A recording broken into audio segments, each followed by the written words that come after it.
If you read or write a lot, do you also keep notebooks? Not long ago, someone asked me if I had any videos on my notebooks. I hadn't really considered making any before that, but after thinking about it, notebooks can play a huge part in being a reader or a writer. So today, I'm going to talk about my not very pretty history with notebooks.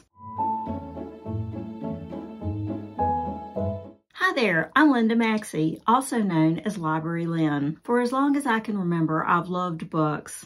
And since third grade, when I got my first diary with the little lock and key, I've kept a notebook in one form or another. The diary keeping didn't last very long. I've never been a very disciplined person. I wish I had samples of my childhood notebooks to show you, but I guess from embarrassment maybe, at one point or another, I threw every one of them away. And if I was actually going through a rough time in my life when I wrote them, there were a few I actually burned. Do I regret that? Not really. The only one I regret throwing away is the spy notebook I kept for a while when I was 12 after I had read the book Harriet the Spy. I think that one would be a hoot to read because I spent my time trailing along after people and writing down my very honest and not always very nice commentary. It probably wouldn't be a kind thing to go back and read, and heaven help me, I'd be in big trouble if the people I wrote about ever got a hold of it. Some other notebooks that I kept before I went to college were notes on things I was thinking about. In middle school for a while, I designed a fairy and commentary, made up little stories about the fairies that I drew pictures of in the notebook. That notebook got deep sixed after my cousin and my little brother found it, and I overheard them laughing about it. That's a tough memory. I also kept standard journal type notebooks in high school. I didn't keep anything in college because I was too busy writing papers, working an on-campus job, and drinking beer in my spare time to do something like that. But I really wish I had. College opened up so many new ideas to me, and I met such interesting people that I would love to go back and see what I was thinking about at the time. Here's the one notebook that I still have from college. I bought this at the campus bookstore because I couldn't resist the cute cover. According to the date in the front, I started it halfway through my sophomore year. But this wasn't a journal, it was a book of quotes, and I like to make very brief commentaries on some of them. On the end papers I wrote, "The squirrels gather nuts while I gather words." The last date I added anything to it was in 2009.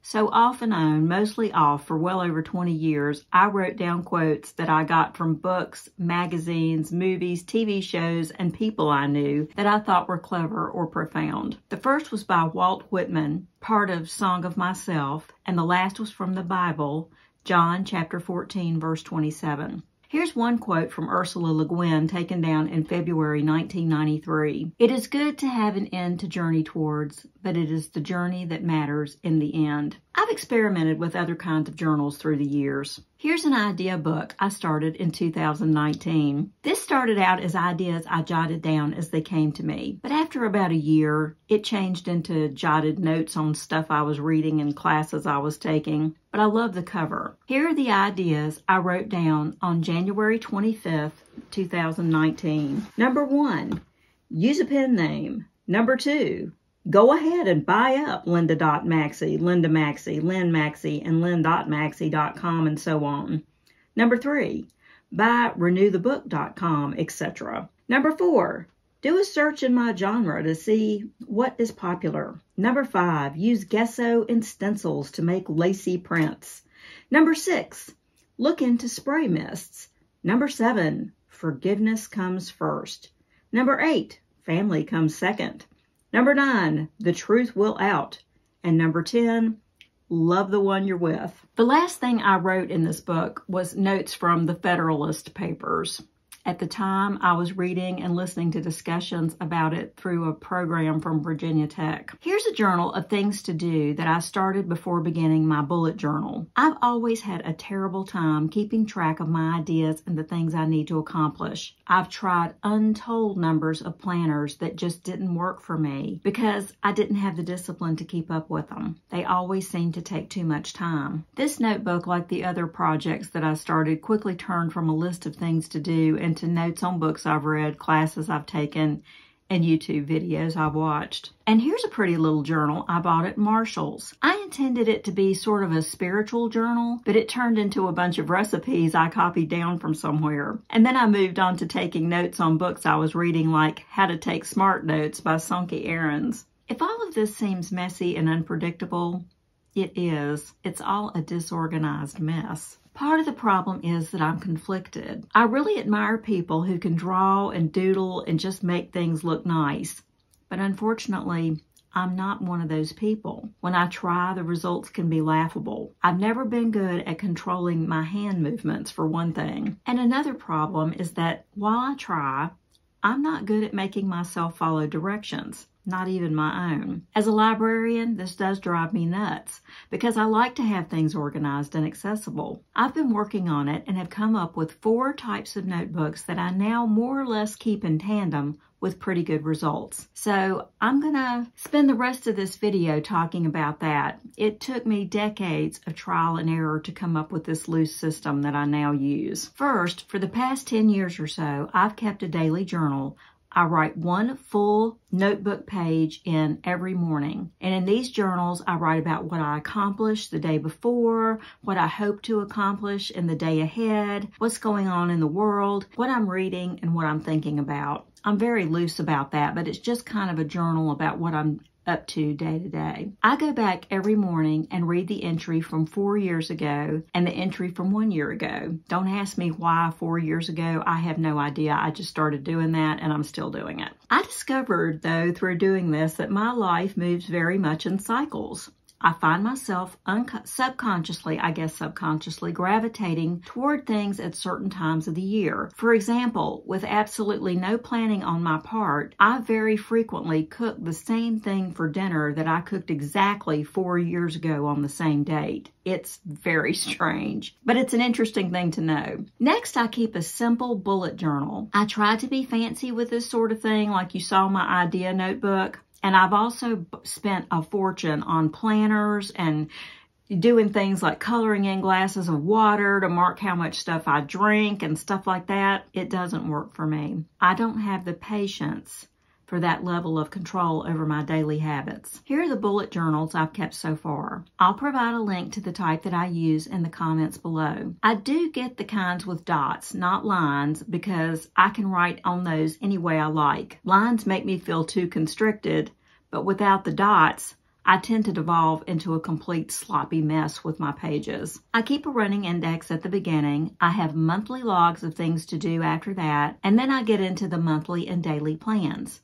It's simple but organized, and I find it usually keeps me on track. How did I learn about this method of bullet journaling? Well, from a YouTube video, of course, but I can't remember which one or what channel. I was desperately looking for a way to stay on top of things. I was probably checking out ADHD channels and got it from one of those. The bullet journal is the brainchild of Ryder Carroll. I'll link to his webpage in the description box below. I have no affiliation with Carroll, but I think his simple system is brilliant. I used to forget appointments and important to-dos all the time, but now most of that's a thing of the past. The most valuable thing I get from the bullet journal is the ability to concentrate on what's in front of me without anxiety that something more important is going undone. That used to take up a lot of real estate in my head. While I truly, genuinely, enviously admire people who make beautiful and decorative fonts and use washi tape on their notebooks, I can't do that. I've tried it and it was enough to make me not even use it for what it was intended to be used for. Simplicity is what works